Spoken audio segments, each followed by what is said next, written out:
une grande salutation à tous les élèves de NS4.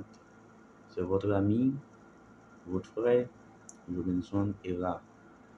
Je crois que beaucoup d'entre vous comprennent déjà la raison qui m'a amené ici.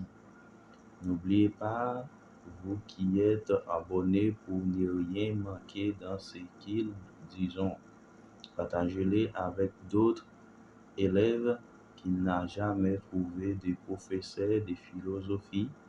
Nous parlions aujourd'hui de la dissertation, en combien de parties elle est divisée. Et après, vous qui me suivez, si vous avez des questions, laisse la question dans un commentaire. Merci. Le candidat est amené à montrer ses capacités intellectuelles. Quand on parle de capacités intellectuelles, il s'agit de la puissance d'analyse. Comment l'élève s'y prend. Il s'agit aussi de l'aptitude à aplanir la méthodologie, c'est-à-dire méthodiquement toutes les connaissances concernant, n'est-ce pas, cette méthodologie-là. Il y a aussi le problème qu'il faut poser juste après cette méthodologie-là de ces aptitudes à rédiger l'introduction elle-même. Concernant l'introduction, donc au grand A, nous avons trois parties. 1. La situation du sujet. Il s'agit, n'est-ce pas, de donner une idée générale, relative, n'est-ce pas, à la notion même que pose le sujet. Il s'agit de la conscience et de l'inconscient, de l'État, de la justice, ou bien même du travail. Il y a plusieurs notions qui vont peut-être apparaître dans le sujet. Au niveau du 2, nous allons voir la position du problème. Je tiens à insister au niveau du problème parce que le problème est très important. Une fois que vous le ratez, vous avez raté votre sujet. Au 3, il s'agit de l'annonce du plan. Parlant d'annonce du plan, il y a certains élèves qui aiment utiliser la méthode en français, ce qui n'est pas juste. C'est-à-dire, quand ils disent par exemple, nous allons commencer par montrer d'abord ceci et dans un deuxième temps montrer cela. C'est faux. Le plan au niveau de la méthodologie, de la dissertation philosophique, s'annonce sous forme de questions. Dans le sens que quand on parle de méthodologie, au niveau de l'annonce du plan, on va dire par exemple dans quelle mesure, et puis terminer, n'est-ce pas, par un point d'interrogation. Ou bien dans quel sens, ou bien qu'est-ce qui justifie l'idée selon laquelle. Vous comprenez que juste après ces questions, il y a des points d'interrogation. Concernant le développement, il n'y a pas de développement fixe. Voilà. Il s'agit, n'est-ce pas, pour l'élève, d'argumenter selon ses connaissances philosophiques.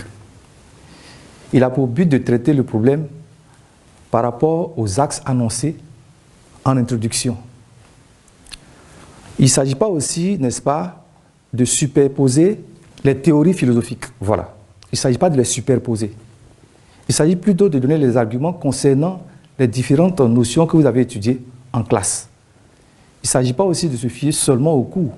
Le bon élève, c'est celui-là, non seulement qui se fie au cours, mais qui va sur Internet pour faire des recherches. Parce que ces arguments qu'il va donner au niveau du développement vont concerner la philosophie, la métaphysique, la religion, les sciences humaines. Quand je parle de sciences humaines, c'est la sociologie, la littérature et autres. Alors, voilà comment se fait le développement au niveau de l'annonce du plan qui a été donné dans l'introduction.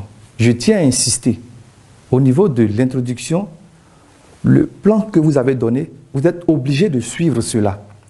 Quand je dis par exemple, dans quelle mesure l'État est-il un bien? Au niveau de la thèse, donc, vous devez montrer, donc donner les arguments pour lesquels vous avez dit que l'État est un bien. Montrer en deuxième plan que l'État n'est pas toujours nécessaire pour l'homme. Il s'agit maintenant pour vous de montrer en antithèse, n'est-ce pas, que l'État n'est pas utile pour l'homme. Mais donner les arguments qui, effectivement, montrent que l'État n'est pas utile pour l'homme. C'est ce qu'il faut montrer à ce niveau-là. Après le développement, nous allons voir maintenant la conclusion. Il faut dire qu'à ce niveau, votre correcteur attend de vous deux éléments essentiels. Dans un premier temps, le bilan, qui consiste à mettre l'accent sur les idées centrales à retenir du développement. Deuxième point, il s'agit ici d'exposer clairement sa position sur le problème posé par le sujet. Concernant sa position qu'il faut donner, il faut montrer clairement si vous êtes pour ou contre l'idée, n'est-ce pas, émise par le sujet. Et après, vous allez faire maintenant une ouverture sur d'autres perspectives. Concernant l'ouverture que vous avez à faire, cela est facultatif. Vous n'êtes pas obligé parce que certains élèves se sentent obligés de le faire. Et quand c'est comme ça, franchement, ils passent à la dérive. Et c'est ainsi qu'ils ont de mauvaises notes. Donc, concernant l'ouverture, elle est facultative. C'est ce qu'il faut retenir. Nous avons vu la phase théorique de la dissertation philosophique, précisément l'introduction. À cette séance, nous allons voir maintenant la phase pratique. Il faut dire qu'au niveau de l'introduction, il y a certains élèves qui ont des difficultés à aborder, n'est-ce pas, l'introduction. Alors, il y a une technique que nous allons voir dans la rédaction. Concernant les sujets qu'on vous donne en classe ou à l'examen, cela est donné sur plusieurs formes. Il y a des sujets qui sont donnés sous la forme interrogative et sous la forme déclarative. Il y a aussi des sujets à double thèse. Je prends un exemple. L'inconscient parle en nous. Qu'en pensez-vous? L'homme est-il toujours responsable de soi?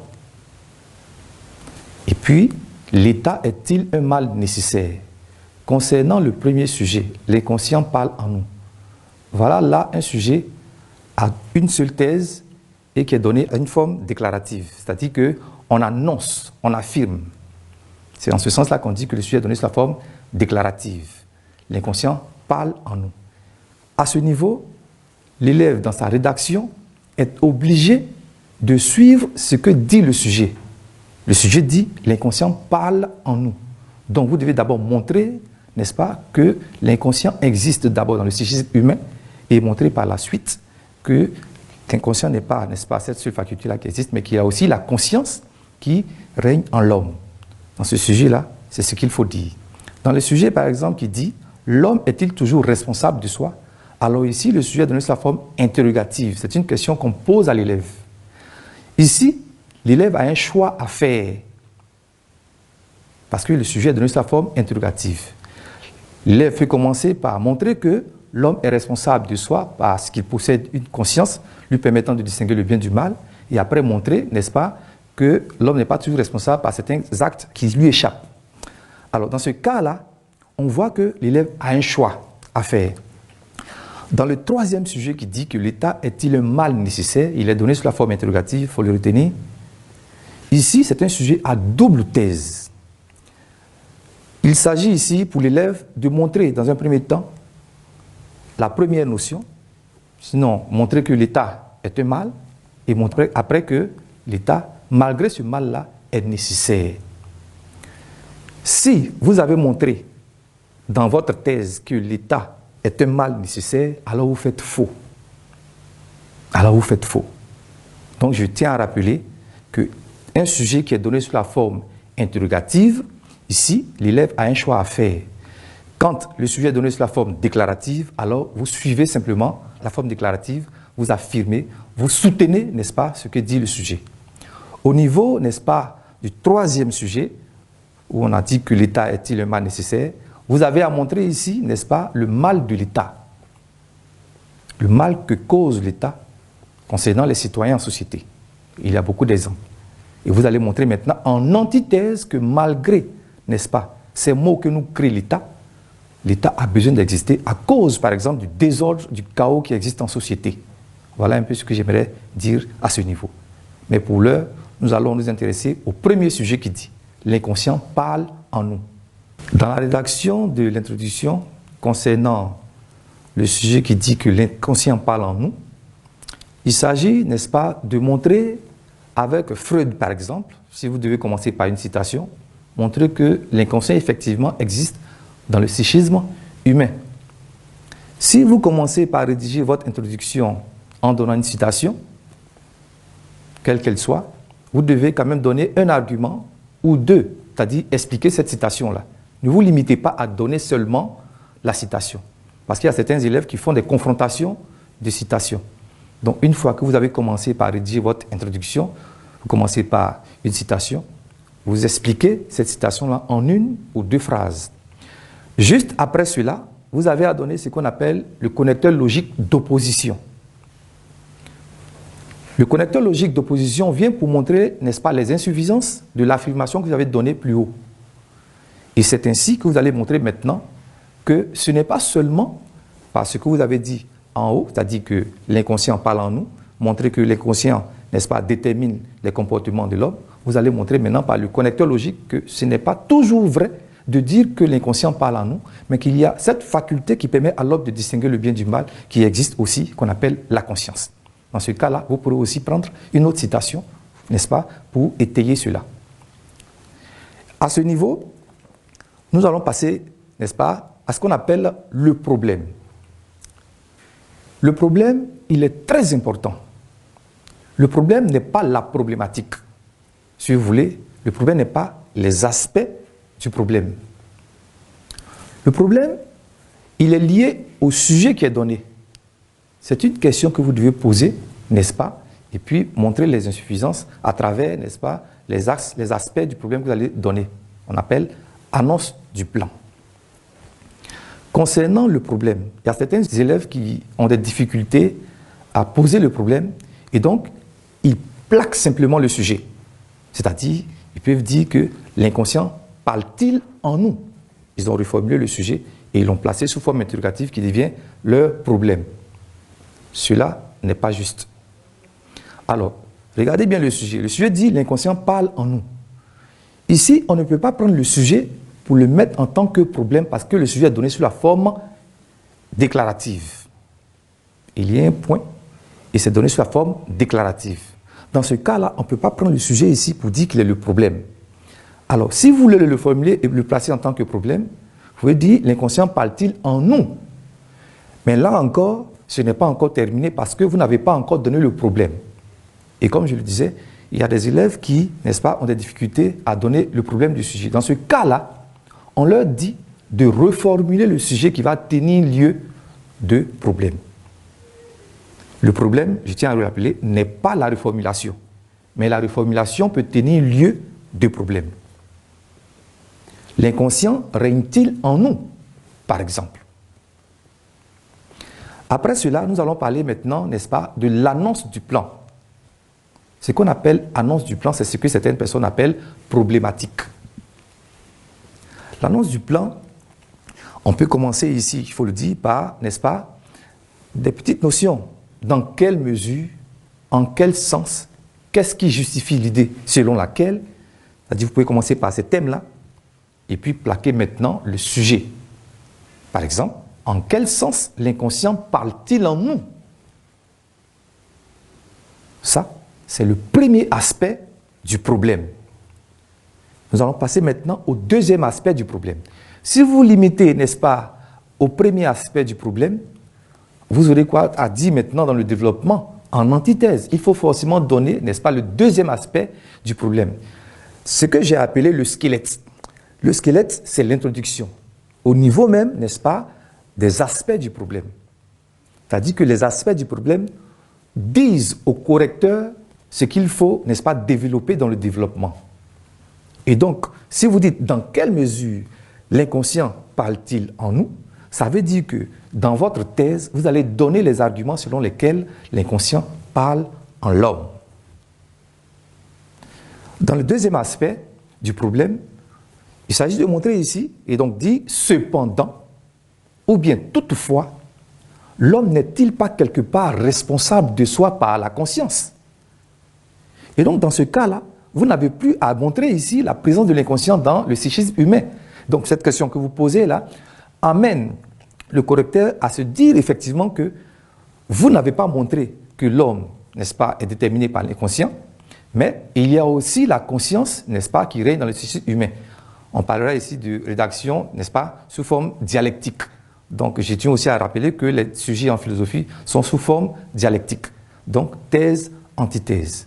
Donc ça veut dire que dans votre développement, concernant ce sujet-là, vous allez montrer d'abord que l'inconscient règne dans le psychisme humain et donner ses arguments avec d'autres citations. Et aussi montrer, n'est-ce pas, en antithèse, ce qui détermine l'homme réellement. C'est-à-dire la conscience, n'est-ce pas, qui lui permet de distinguer le bien du mal et de poser des actions. Je reviens maintenant au niveau de la thèse.